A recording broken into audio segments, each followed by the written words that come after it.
¿cómo se llama?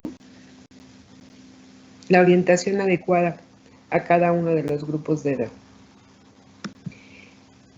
Los grupos de edad en atención a la salud actualmente se han modificado. Anteriormente tenían otras clasificaciones, pero actualmente los agrupan solo en 5 grupos, ¿no? Debido a las tendencias culturales, en la organización social y de las instituciones. Estas dan respuesta organizada a las demandas de salud debido a tendencias demográficas, a las enfermedades emergentes, a las enfermedades crónico-degenerativas que se han venido modificando. Eso aunado a otros factores, ¿no? Dentro de las tendencias demográficas, se tiene que determinar el volumen, la estructura, la distribución geográfica de la población para poder implementar políticas en salud. Todo esto nos va a definir las necesidades de la población, ver qué grupos son vulnerables de acuerdo a la edad, al sexo, al medio ambiente, ¿no? Hay que analizar en qué medio ambiente se desarrollan y poderles dar las herramientas necesarias para que se conserven sanos. Veíamos un ejemplo en otro grupo en el medio ambiente, ¿no? Cómo se está contaminando y cómo podemos orientarlos, educarlos, por ejemplo, en las zonas rurales, para evitar que defequen, o no tan solo rurales, sino las perimetrales, ¿no? Evitar que defequen al aire libre, educarlos para que sepan ellos cómo se elaboran letrinas, fosas sépticas, cuál es más conveniente y por qué, a qué altura, a qué distancia del abastecimiento de agua, etcétera, ¿no? Entonces, todo eso podemos educarnos actualmente con el uso de cubrebocas. ¿Por qué no el 100% de la población utiliza cubrebocas? ¿A qué creen que se deba? Ana Delgado, ¿a qué crees que se deba?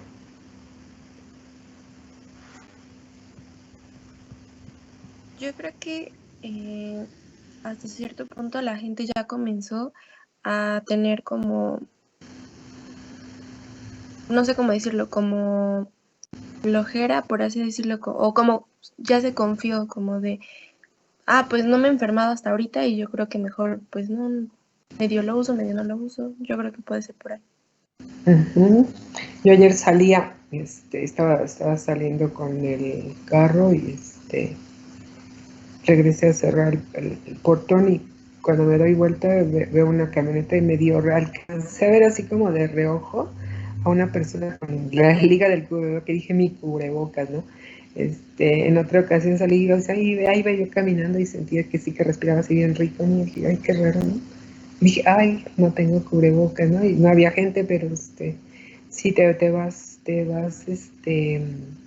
a lo mejor como que te desadaptas un poquito de que dentro de casa no lo tienes y luego se te olvida, ¿no? Pero sí, Carla.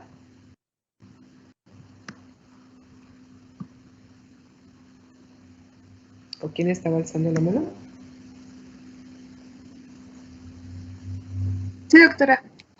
Bueno, también yo he oído, una vez iba en el camión y se subió un chico a hablar sobre ese tema precisamente y mencionó que, pues, que es político, que el coronavirus no existe, que solamente es para oprimir al pueblo el uso del cubrebocas. Y hay mucha gente que piensa eso. No, sí, eso de la, ay, ¿cómo le llaman? ¿Cómo se me olvidó? De la 4, ay, no sé, pero eran de unos tubos de energía que según que te quitaban la memoria, no sé, o que el hecho de tomarte la temperatura te mata las neuronas. Yo creo que es producto de la ignorancia. O sea, sí, nuestro pueblo es ignorante, pero a tal grado, o sea, y no lo ves nada más aquí en México, por ejemplo, los antivacunas, ¿no? O sea, tengo un grupo de la secundaria, es muy numeroso, donde hay como 5 médicos, yo creo, y una de ellas me pidió, dice, oye, hay que fomentar la vacunación porque muchos no se quieren vacunar, son antivacunas. Pero, pues porque ellas son gente grande, son gente que tuvieron una instrucción escolarizada y no puede ser que sean antivacunas, ¿no? Pero pues es que somos ignorantes en muchos aspectos y eso pues es ignorancia, como por ejemplo un ejemplo claro pues es nuestro presidente, es una persona ignorante, necia y es lo mismo que por ser ignorante, ¿no? Entonces, ¿cómo pones al ejército a hacerse cargo de la vacunación, ¿no? Si hay un sector salud que ya ha venido manejando durante muchos años las vacunas. Entonces también eso descontrola a la población, ¿no? El hecho de que, por ejemplo, no había vacunas, hasta te hace dudar de que si realmente serán vacunas o no serán vacunas o nada más será agüita o etcétera, ¿no? Pero ayer entré a una conferencia y decía que hay muchas vacunas y que la población pregunta cuál es la mejor vacuna. Dice, pues la mejor vacuna es la que te toca, porque de eso a que no te toque nada, o sea, y la gente no sabe. Les mandé varias bibliografías de ese grupo donde pues todas las vacunas producen efectos secundarios, todas, efectos postvacunales. Ahí apenas pasó la doctora Lidia en la televisión, que es la que se encarga de COVID en la universidad, la entrevistaron y decía que precisamente hablaba de eso también, del efecto de las vacunas, que solo el 0.0001 produce efectos tan desastrosos que pueden producir la muerte, pero eso equivale creo que a 4 personas en 1 millón de personas, ¿sí? Entonces es muy mínimo, sí se puede morir, pero pues si me tocó a mí, pues ni modo, ¿sí? Pero pues es mayor el beneficio, ¿sí? Pero eso no lo entiende la población. ¿Pero por qué no lo entiende? Pues porque no está educada en salud. ¿Y quién tiene que educarla en salud? Pues nosotros, ¿sí? O sea, ¿cómo explicarles que deben de usar el cubrebocas? Esto se hubiera hecho desde el primer día, ¿no? Sí. Además, no es algo que nos haya agarrado en sí, que estuviéramos en blanco, que no supiéramos nada. Tenemos 3 meses de adelanto en Oriente, en China, en Europa. Nos llevan 3 meses de ventaja. Entonces, estamos viendo todo lo que está pasando y no hacemos nada. Entonces, aquí, por eso ustedes llevan salud pública, epidemiología. ¿Qué es lo que se debió haber hecho? Cerrar fronteras, ¿sí? Para evitar, o sea, hacer tu capsulita para evitar que se deteriora toda la economía. Entonces, incluso ahí podríamos haber subido nuestro nivel económico, porque no tendríamos enfermedad, ¿no? Pero, pues no. Estados Unidos nos puede cerrar fronteras, acuérdense como lo de la influenza. Sí, hasta aviones completos, hasta como que medio los secuestraron porque pues estaban enfermos y no podían entrar al país. Ah, pero aquí en México puede entrar quien quiera. No, entonces tenemos que ver toda la epidemiología, el mecanismo de transmisión, etcétera, la utilización de cubrebocas, y esas son políticas en salud que no se llevan a cabo adecuadamente, o sea que simplemente son políticas, no son en salud, y pues afectan la vida del individuo. Y el problema es que los individuos no nos damos cuenta, ¿no? Entonces, por ejemplo, todo esto, toda esta política actual, cómo nos está afectando. Yo sé que todos los presidentes han sido malos, ¿no? No sé quién habrá ido a votar para enjuiciar a los presidentes, pero pues nada más era una pantomima, ¿no? Yo decía, yo iría si estuvieran los actuales, porque son los mismos de siempre. Entonces nada más es cosa de cuentear a la población y no hacer realmente políticas. Y en salud, pues menos, ¿no? Ya lo vimos, ¿no? Todos los hospitales protestan porque no tienen nada, los pacientes nada más llegan a morirse al hospital, no hay ni siquiera con qué sedarlos, etcétera. Entonces, es algo que pues no es que se les salga de manos, es que es su política. Le comentaba al grupo anterior que un alumno de maestría en administración me contestó que lo mejor era que se muriera el paciente, y pues esa es la misma política que están llevando ahorita. Más todos los directivos que estamos en ese momento nos asustamos, ¿no?, de lo que contestó el alumno, pero es lo que están haciendo, dejar morir al paciente, pues. Y después el cuentón que nos van a decir que se gastó en la atención, ¿no? Que pues no hay nada, pero pues después al rato van a aparecer las cifras, y entonces ¿a quién se le va a quedar eso? Eso se debería ese dinero que realmente se debería invertir, ¿no? Y no se está invirtiendo en salud. Somos el país en el que menos se invierte en salud a nivel de América, ¿sí? América Latina invierte más que nosotros, entonces pues no es posible, y eso habla pues de la situación en salud que tenemos, ¿no? Sí es cierto que somos muchos, pero hay que regularla de otra manera, no dejando morir a la gente. Nosotros estamos en nuestra esferita de cristal, pero muchos de ustedes viven en lugares alejados, en comunidades rurales, y yo creo que en el tiempo en que se trasladaron a la facultad, tienen oportunidad de ver cuánta pobreza hay en el país, ¿no? Cómo está abandonado el campo por la falta de políticas en todos los aspectos, ¿no? No es posible que le paguen tan poquito a los campesinos y pues por lo tanto deciden migrar, y eso pues hace más vulnerable a un país, ¿no? Eh, Aparte de eso, pues la vulnerabilidad por la edad, por el hecho que nos estamos convirtiendo en viejos. La migración ha producido muchos pueblos fantasma donde pues ya casi no hay población, o la población es femenina y de niños, y los que regresan enfermos, etcétera. Entonces todo esto, todas estas tendencias junto con las demográficas pues va afectando el medio ambiente. Como está, hay un deterioro del medio ambiente, lo estamos viendo con las inundaciones. Ahorita ya no es época de lluvias, y como ha estado lloviendo torrencialmente, ha habido inundaciones, no nada más en México, sino a nivel mundial, y todo esto lo vamos produciendo nosotros. Y estas son tendencias emergentes, ¿no? Como que produce las nuevas enfermedades, como por lesiones, lesiones por estos cambios climáticos, lesiones por violencia, accidentes. A esto le agregamos, aquí me falta, adicciones, ¿no?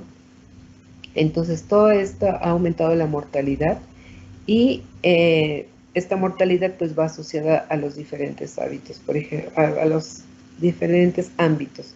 Por ejemplo, la violencia rural pues se produce generalmente por adicciones, no por alcoholismo.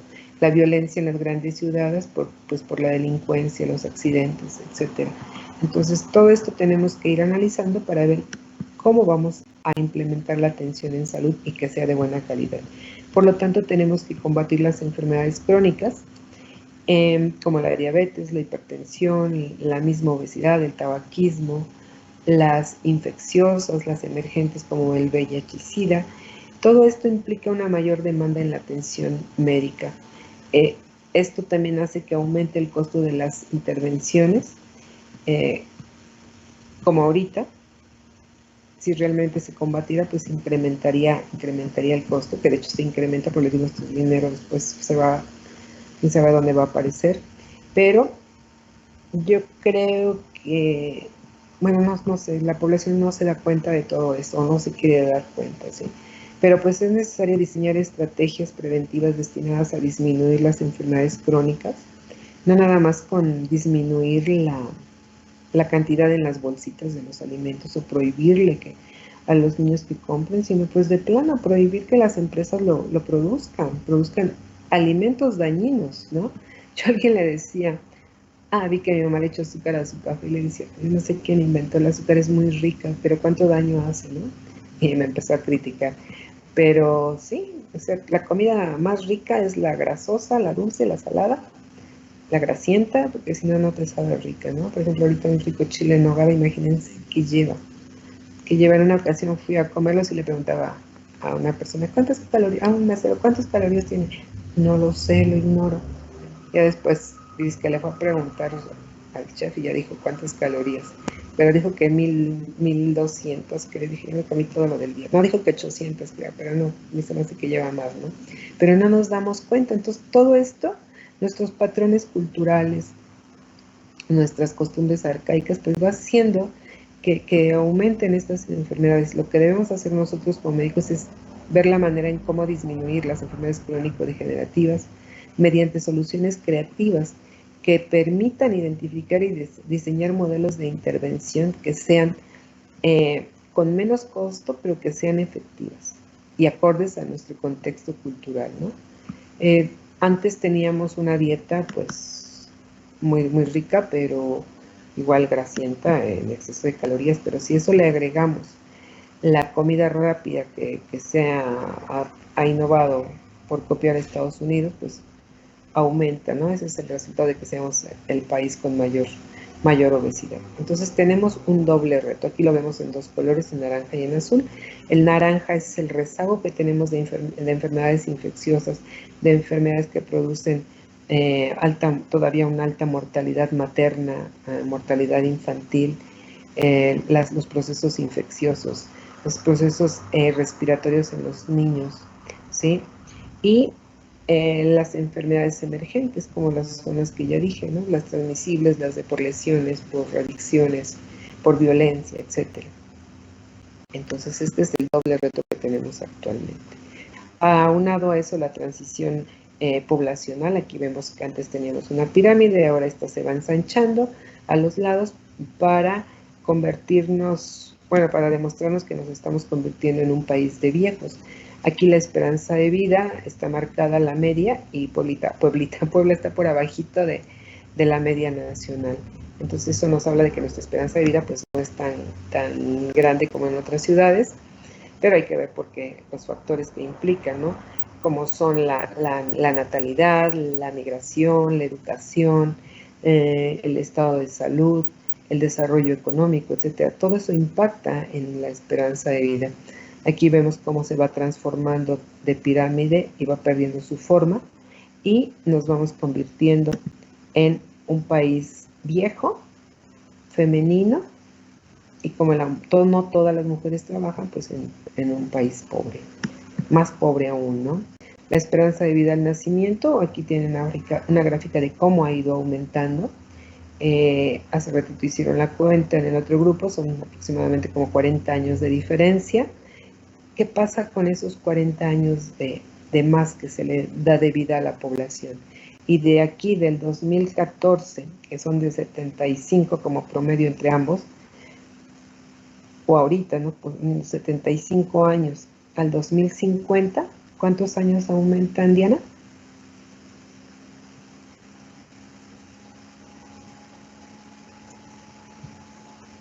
Diana Pérez no está. Tampoco Diana Godos. Sí, Doc, aquí estoy. Pues no contestan. ¿Dónde andan? Es que mi team se traba. ¿Qué diferencia de edad hay de ahorita a 2050? Yo había leído que eran bueno, para las personas era una esperanza de vida de 82 años para las mujeres y para el 2050 se espera que sea hasta de 85 años, pero ya no va a haber tantas personas jóvenes, ya no, bueno, se va a disminuir la natalidad y al contrario vamos a ser un país pues de adultos mayores. En el caso de los hombres... Pero la pregunta fue, ¿qué diferencia hay de años de ahorita a 2080? A 2050, perdón. Que eran 6 años. ¿6 años? Para 2050, 81.3. 75, casi 10 años. No, de esperanza de vida. No están en la clase, ¿sí? O sea, de ahorita, que tenemos un promedio aproximado de, ponle 75, para 2050, que es más o menos de 85, son 10 años de esperanza de vida que van a aumentar. Ustedes van a vivir 85 años aproximadamente. Entonces, ¿qué van a hacer cuando tengan 85 años o más, no? Para 2050, ¿cuántos años van a tener?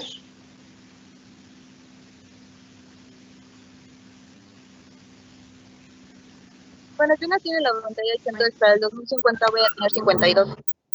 52 más o menos, ¿sí? Pero, y ya toda la población va a tener la adulta mayor va a tener como 80 y 85 años, ¿no? Entonces, estos 10 años, ¿qué tenemos que hacer con el paciente? No sé, por ejemplo, ahorita quien tenga 75 va a llegar a 85, no. Quien tenga 50 años ahorita va a tener 85 para 2050. ¿Qué vamos a hacer con ese paciente? ¿Cómo va a estar para el 2050? Entonces es lo que tenemos que pensar, y no nada más en los pacientes, sino en nosotros mismos, en nuestros familiares, en nuestros papás. ¿Cómo queremos que lleguen a esa edad? Activos, saludables, en silla de ruedas, en andadera, en bastón. ¿Cómo queremos que lleguen?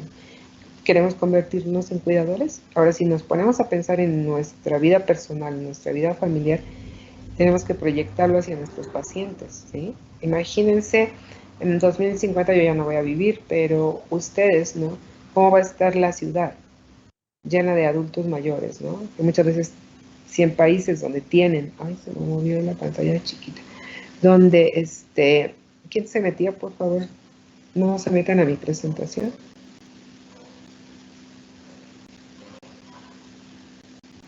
¿Quién se metió y me sacó?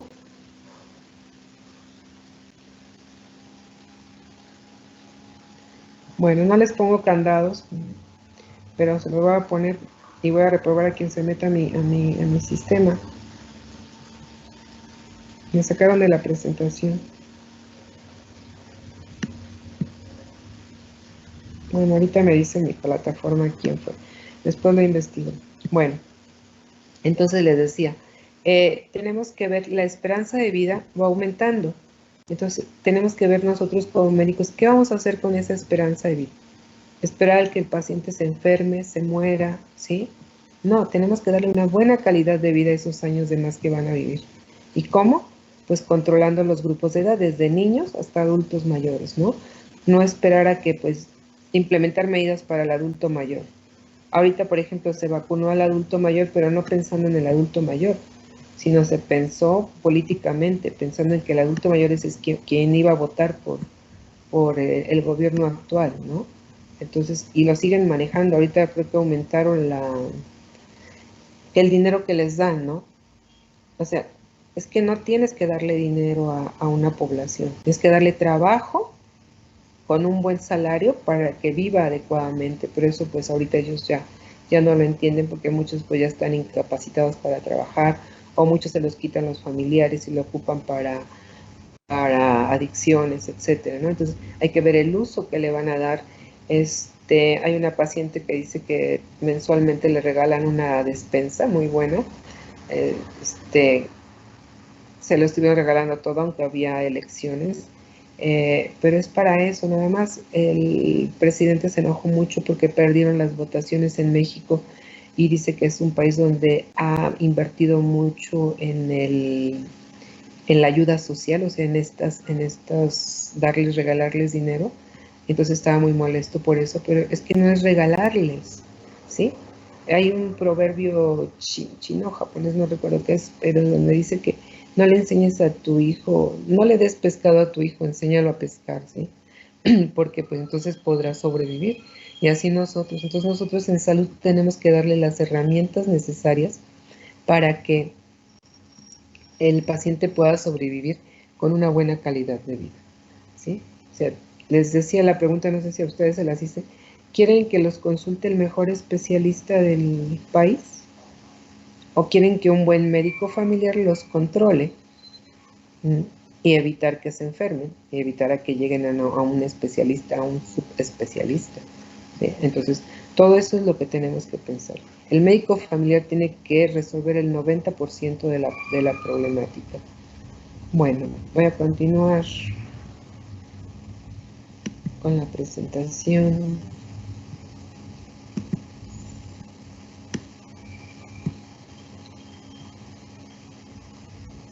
Bueno, quien se haya metido tiene 2 puntos menos.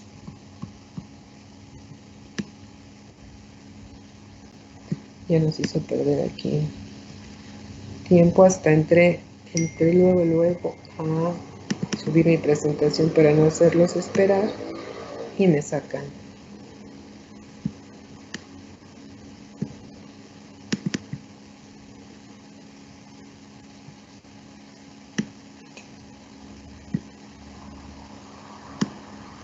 Ahora, como está abierta, no me quiero.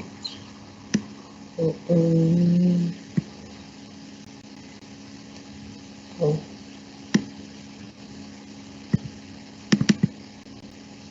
Bueno, entonces, estas presentaciones yo se las voy a subir, o sea, no tienen por qué estarse metiendo en mi presentación, yo se las voy a subir. Todas las presentaciones se las voy a dejar ahí y después de clase las pueden ver.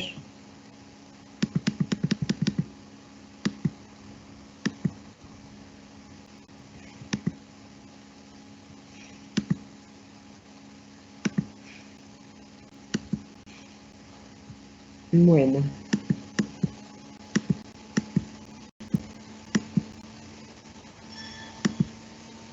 Entonces, tenemos que analizar la transición epidemiológica, ver la prevalencia de las enfermedades crónicas. Hay quien no considera la obesidad como una enfermedad, pero es una enfermedad que está produciendo diabetes, hipertensión, cardiopatías, cáncer, etcétera, aparte de todo lo que ingerimos, ¿no? Aquí tenemos una gráfica de pastel, es muy didáctica, está un poco atrasada, pero es muy didáctica. Aquí podemos ver para 2016 la Organización Panamericana de la Salud nos plantea, nos plasma más bien, que las enfermedades del sistema circulatorio son las que tienen mayor relevancia, con un 25%, después las endocrinas, nutrición, las metabólicas, otras causas externas, las neoplasias, las enfermedades del sistema digestivo y respiratorio, ¿no? Todavía tenemos una alta mortalidad más en los países en vías de desarrollo, una alta mortalidad materna, ¿no? Sí, hay mortalidad materna, pero también enfermedades respiratorias y gastrointestinales. Entonces, pues ese es el panorama mundial que tenemos, ¿no? Aquí vemos cómo la diabetes y la obesidad por grupo de edad se van elevando, en este caso la hipertensión. Aquí dice que disminuye la obesidad, pero pues estamos viendo que no. Entonces todo esto hace que tengamos retos para el sector salud y que tengamos que hacer lo posible por disminuir estas brechas en salud. La idea, porque nada más es idea del gobierno actual, de que con tu INE llegas a cualquier institución y te pueden atender, pues es falsa, ¿no? Incluso el anterior director dice que llegó con un amigo a un hospital y dijo, termine, ¿me puedes atender? Dicen, no. Sí, pues dijeron ayer que nos podían atender, y eso es mentira, ¿no? Pero debería. De hecho, yo he estado trabajando en eso desde el 2005.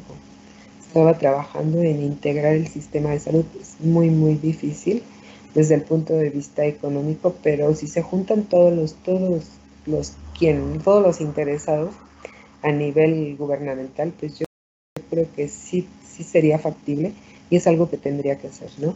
Pero también eso afecta a algunos trabajadores de la salud que tienen trabajo en diferentes hospitales, ¿no? Hay quien trabaja en 2, 3 y pues también ahí están incumpliendo, ¿no?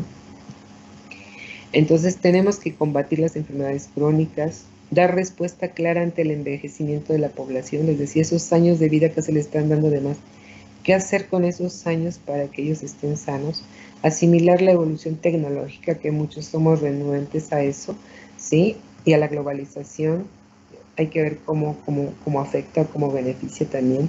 Garantizar la calidad de los servicios de salud, pues como les decía, dando en realidad atención, no aparentando que damos atención, porque alguien estaba protestando, ¿no? Los trabajadores pues nos quitan dinero, que es una mínima cantidad, ¿no? Ayer estaba viendo que en el hospital me quitan que 390 pesos mensuales, pues no es nada, ¿no? Pero hay quien no está de acuerdo porque hay gente que ni siquiera trabaja y puede tener acceso al servicio de salud, entre comillas, que muchas veces tiene la suerte de que la atiendan bien, muchas veces, como les decía ahorita, que no hay nada, pues no es, o sea, no es justo, ¿no? Ayer hablaba en la conferencia de todo el que disminuyó todos los servicios de especialidad, se cerraron, ¿no? Por ejemplo, el ISSSTE no se cerró todos sus servicios, no sé si ahorita ya estén funcionando, pero no había atención a los especialistas. Y sí, el secretario de salud el secretario del IMSS, dijo que, no es secretario, no recuerdo cómo se llama, ay, se me olvidó cómo se llama el del IMSS, pero bueno, dijo que disminuyó en un 41% la consulta externa, las cirugías disminuyeron al 60%, o sea, todas las especialidades disminuyeron. Entonces, ¿qué está pasando con todo ese dinero que no se utilizó? ¿Sí? ¿Qué está pasando con ese dinero que no se utilizó? Pues se debe utilizar a lo mejor en la emergencia, pero no está haciendo de esa manera. Entonces tenemos nosotros que ir disminuyendo o dándole más que nada una buena utilización a los recursos. Si son pocos, por lo menos utilizarlos bien, evitar las fugas, ¿no? Brindar protección financiera en la salud. Muchas veces el paciente hace gasto de bolsillo y esto hace que quede en extrema pobreza, ¿no? Yo tuve una complicación quirúrgica, aparte de la cirugía que la programé preventiva porque tenía unos calculitos en vesícula, y me hicieron una iatrogenia y terminé con 3 meses de incapacidad y con todas las complicaciones, con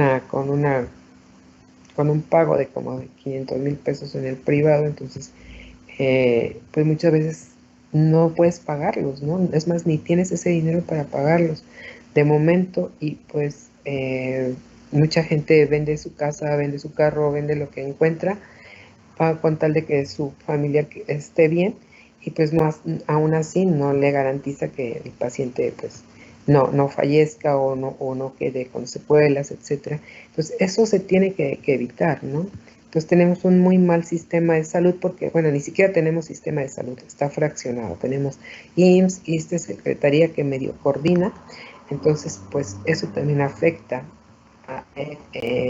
directamente a la población. Entonces tenemos que brindar protección financiera, pero a toda la población. Les comentaba, en España hasta los migrantes tienen derecho a la asistencia pública, solo pagan la mitad de sus medicamentos nada más, o en cirugías también pagan la mitad, pero hasta el migrante, y van al sistema de salud y no los denuncian para que migración los saque del país. No, les dan el trato como si fueran otro ciudadano más, ¿no? Pero aquí, imagínense, ¿no? ¿Cómo estamos? Abatir los riesgos ambientales, que pues todos colaboramos para afectar el ambiente. Al otro grupo le platicaba que tengo unos vecinos, como 2, 3, que vienen a tirar la basura a los cestos de basura peatonal, siendo que el camión de la basura pasa todos los días en la noche a recogerla a la puerta de tu casa. Entonces, ¿cómo le llamamos a eso, no? Tenemos que hacer algo para si no mejorar el ambiente, por lo menos evitar seguirlo deteriorando. Estaba viendo un documental en CNN donde habla de la nueva alimentación, la alimentación futura, ¿no? Porque las vacas producen mucho deterioro ambiental. El ganado que anda en los bosques, alguna vez fui a algún bosque y nos explicaban cómo lo va deteriorando con las patas, va acabando con la flora de la tierra. Pero no nada más es eso, tienen a las vacas en criaderos, y dice que hasta el gas que emite la vaca digestivo produce deterioro en la atmósfera. Entonces, que todo ese gas, por ejemplo, de las heces se utiliza para energía. Hay poblaciones en las que se abastecen de energía eléctrica por las heces del ganado, pero ese gas que producen, pues, produce un deterioro ambiental. Entonces están alimentando ya las vacas con cierto tipo de alimento que no les produzca gases, y como produce mucho deterioro, ya hay países como Francia en el cual está haciendo estudios sobre alimentación con insectos, con gusanos, ¿sí? Pues aquí con chapulines, por ejemplo, los chapulines son ricos, ¿no? A mí no me gusta su sensación al comerlos, pero son muy ricos. Algunos otros alimentos que no ocupan grandes espacios y que pueden abastecer a la población, ¿no?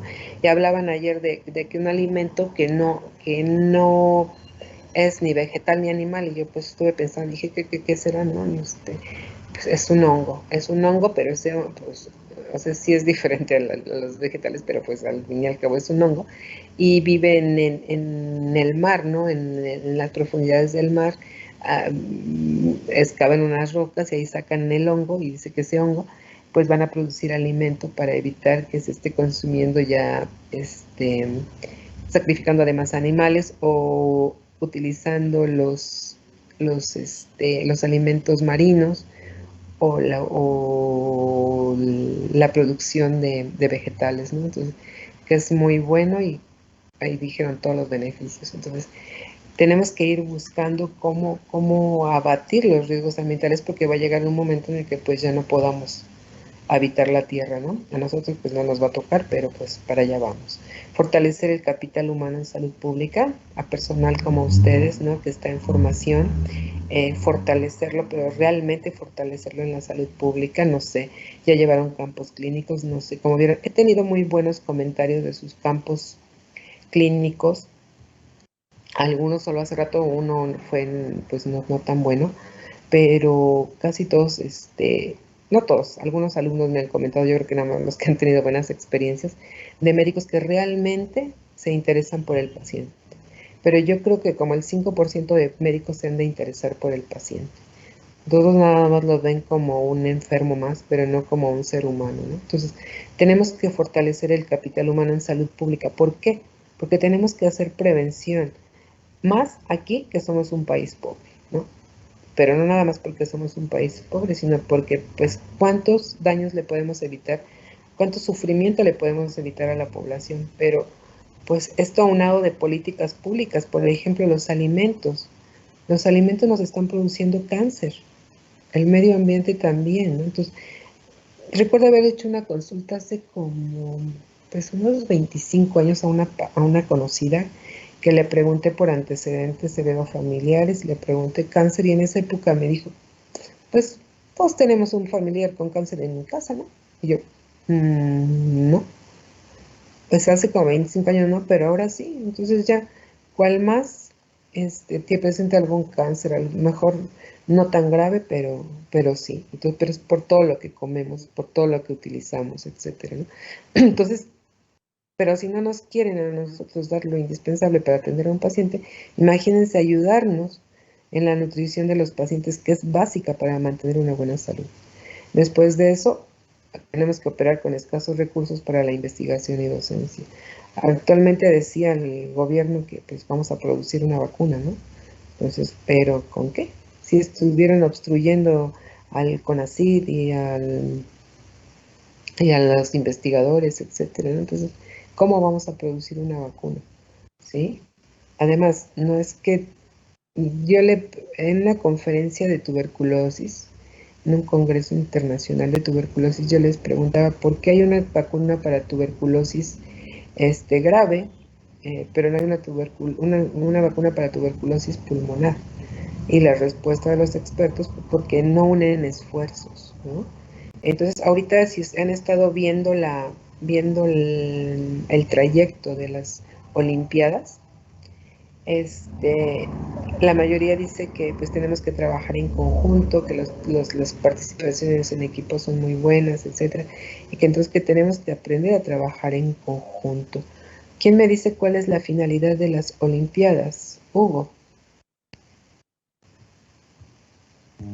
Pues promover el deporte, ¿Qué más?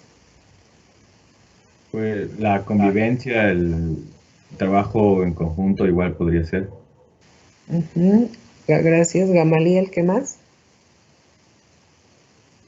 Bueno, la verdad es que pensaría lo mismo que mi compañero. O sea, creo que siempre vemos cómo se representan exactamente a las selecciones en cuanto a equipos. O sea, siempre se detalla mucho sobre los equipos, entonces siento que sería eso.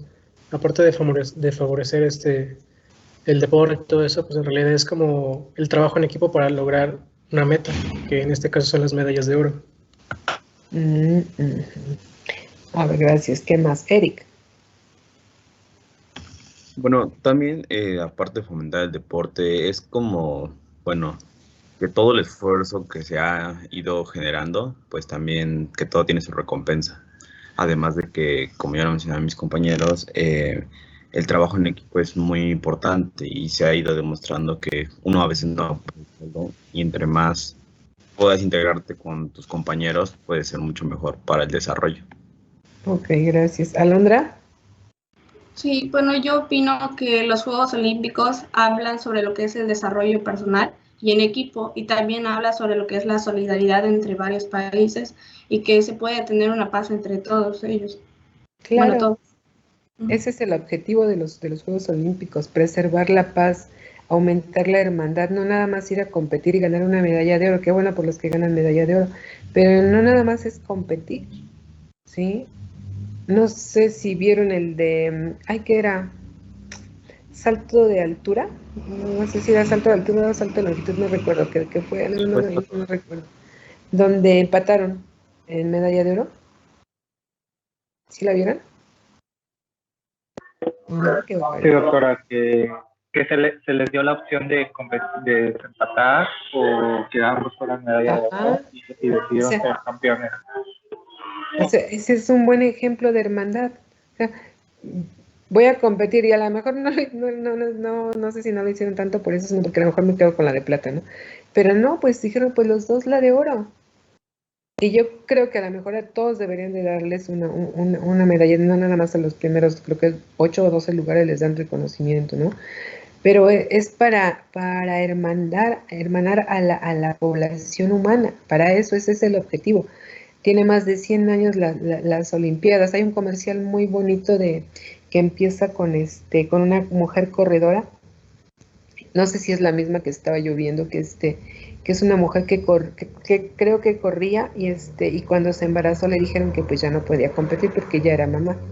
¿Sí? Entonces imagínense la marginación que ha sufrido la mujer y la discriminación, ¿no? La discriminación por ser negros, por etcétera. Entonces, este es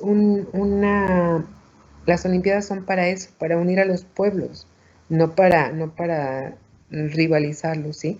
Entonces, pero se nos olvida eso. Entonces, por eso decimos, pues no nada más es para ver quién es el más fuerte. A mí me molesta mucho, le comentaba a una de mis hijas, le comenta mucho cuando el deportista gana y hace unas fases así como de que, pues lo logré, pero así como de triunfo, pero se ven muy, muy mal, ¿no? Entonces, hay una de natas de clavados, donde dos, creo que son alemanes, o creo que sí alemanes, ganan, y uno está así bien eufórico, y el otro así bien, bien tierno, no sé, así como que, sí, no, pues sí, ya ganamos, y pues está bien, ¿no? Pero no sentirse superiores por haber ganado, sino esto es todo lo contrario, es para integrarnos, pero bueno, se pierde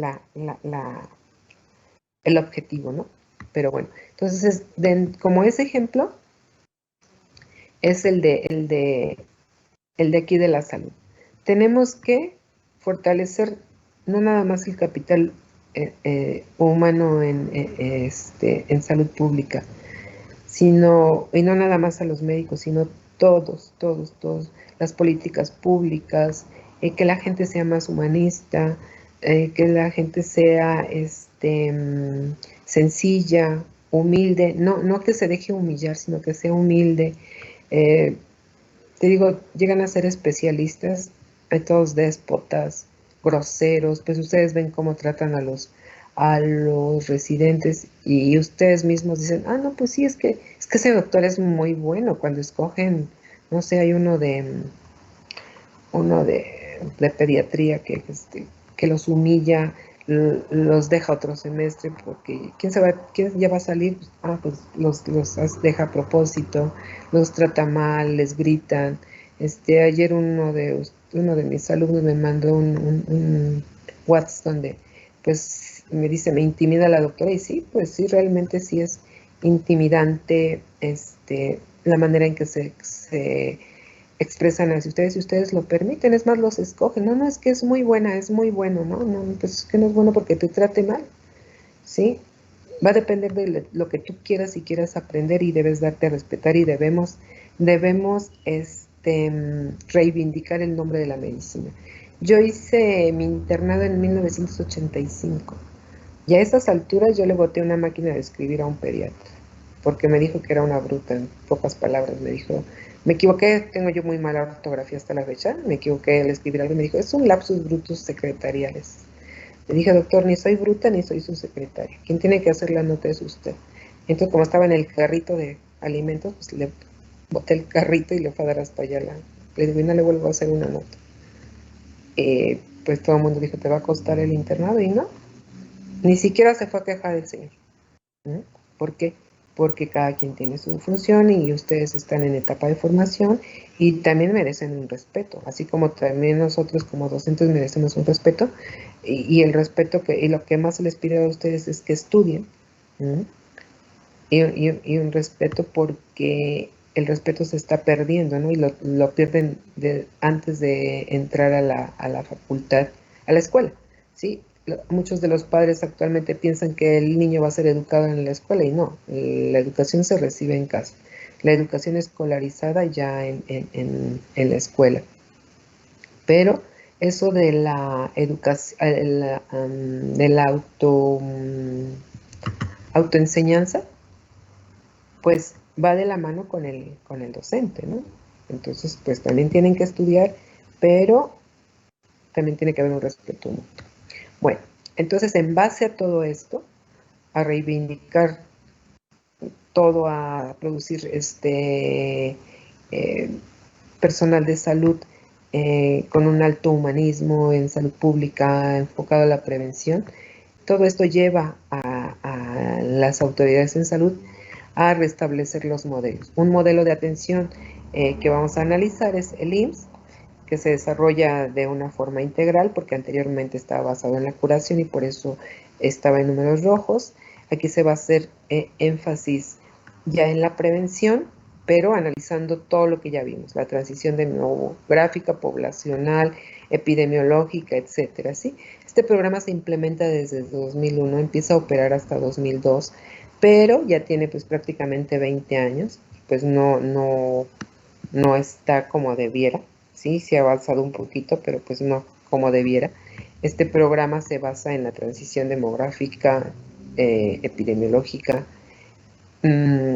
y se trata de dar protección a los diferentes grupos poblacionales de una manera sistemática. Estos son los grupos organizados por edades. El verde es niño, el rojo adolescentes, el azul mujeres, café hombres y el gris adultos mayores. No sé por qué de qué dependen los colores, pero bueno. Entonces, en los niños vamos a analizar el grupo de niños menores de 10 años, o sea, desde el nacimiento a los 10 años, adolescentes de 10 a 19, mujeres de 20 a 59, al igual que los hombres, y adultos mayores de más de 60. Estas cartillas de vacunación es todo lo que ustedes deben saber y pues nadie las analiza, pero prácticamente es el contenido de todo lo que tenemos que hacer por grupo de edad para lograr que el paciente se mantenga sano, ¿no? Aquí viene la explicación en breve de todo lo que vamos a ver en los grupos de edad. Entonces, mañana vamos a ver los grupos de edad, qué es lo que ustedes ya deben saber, pero cómo lo van a aplicar aquí. Y empezamos ya mañana con bueno, esto se los di para que hagan sus equipos y cuando lo presenten ya sepan qué es lo que van a exponer. Lo van a preparar, me lo van a enviar, yo lo voy a revisar para ver qué es lo que pueden dar. Aproximadamente tienen una semana, o sea, son 5 días para presentar cada grupo de edad. Mujeres es un poquito más largo, al igual que adultos mayores. Los temas se repiten, pero le vamos a dar el enfoque de acuerdo a la edad y sin muchas diapositivas, porque si no, no nos da tiempo, ¿sí? La diapositiva solo es para poderla explicar, no para leerla, sino para nada más guiarnos, ¿sí? Y no leerla nada más. Entonces, les decía que mañana probablemente tengo una consulta, entonces en la noche les mando les mando por chat, no tenemos WhatsApp, les mando por chat si va a haber clase o no va a haber clase, ¿sí? ¿Preguntas, dudas? ¿No? Doctora, yo sí tengo una duda. Dime. En caso de que no haya clase, nos había comentado que íbamos a hacer un ensayo. Sí, van a hacer un ensayo, ya quedó eso establecido. Si no tenemos clase, hacen el ensayo. Si no lo hacen, de todas maneras lo van a hacer para comentarlo, ¿sí? Si no, mañana utilizan esa hora, lo pueden empezar a hacer desde ahorita si tienen tiempo, y si no, mañana a esa hora, porque mañana vamos a ver, si tenemos clase, vamos a ver lo que es familia, cómo se clasifica, o cómo se define, qué es la medicina familiar, cuáles son las funciones, y ya entraríamos ya de lleno el viernes a su ensayo. Entonces, el ensayo, si quieren, lo hacen mañana en la hora de clase, y si no, pues lo hacen ahorita o después, ¿sí? Pero para el viernes ya tiene que estar ese ensayo, por favor. Sí. Bueno, Disculpe, doctora. Sí, dime. Solo una cosa. ¿Tiene digamos, un límite de palabras o de hojas el ensayo en específico? Pues de preferencia no más de 2 cuartillas, ¿sí? Porque sí. Acuérdense, el ensayo pues no es muy largo, nada más de preferencia 1, máximo 2, para que puedan ustedes hacer sus comentarios, ¿sí? Sí, doctora, gracias. Bueno, ¿más dudas? Doctora, ¿tenemos alguna bibliografía o podemos recurrir Tienen ya ahí, ayer les presenté el programa, ahí está la bibliografía, es el libro de Federico Engels, y está en internet, ahí lo pueden bajar, y ya hay, ¿cómo se llama este autor? Se me fue el nombre del autor, pero ya tiene un resumen, lo encuentran en internet. Todo lo que yo les di está en internet o está en la biblioteca, ¿sí? Ahí sí tienen, y pueden ustedes consultar algún otro material, pero siempre y cuando sea indexado, sea de la OMS, de la FAO, de alguna institución reconocida, ¿sí? Bueno, ¿más dudas? ¿Se sube Teams o lo debemos de subir a la plataforma o solamente lo vamos a comentar? El trabajo lo van a subir. Acuérdense que van a hacer una carpeta donde va a ser su portafolio de evidencias, le van a poner su nombre y ahí van a ir acumulando sus tareas que no tengan rúbrica. Las que tengan rúbrica, pues las van a subir a la plataforma con las indicaciones que yo les voy a ir dando, ¿sí? Bueno. Gracias. ¿Ninguna otra duda? Sí, doctora, ¿No? Bueno. ayer comentaba que eran 6 equipos, pero ahorita contando todos los grupos de edad serían 5, entonces solamente... No, les expliqué que eran 6 grupos porque un grupo va a darnos psicoterapia y déficit de atención. ¿Sí se acuerdan? Entonces, Sí. Bueno, nos vemos. Bye. Hasta luego, doctora. Gracias. Hasta luego. ¿Me puedo quedar con ustedes un minuto? Sí, dime. Ya ¿Ya se pueden retirar todos? ¿Solo quién?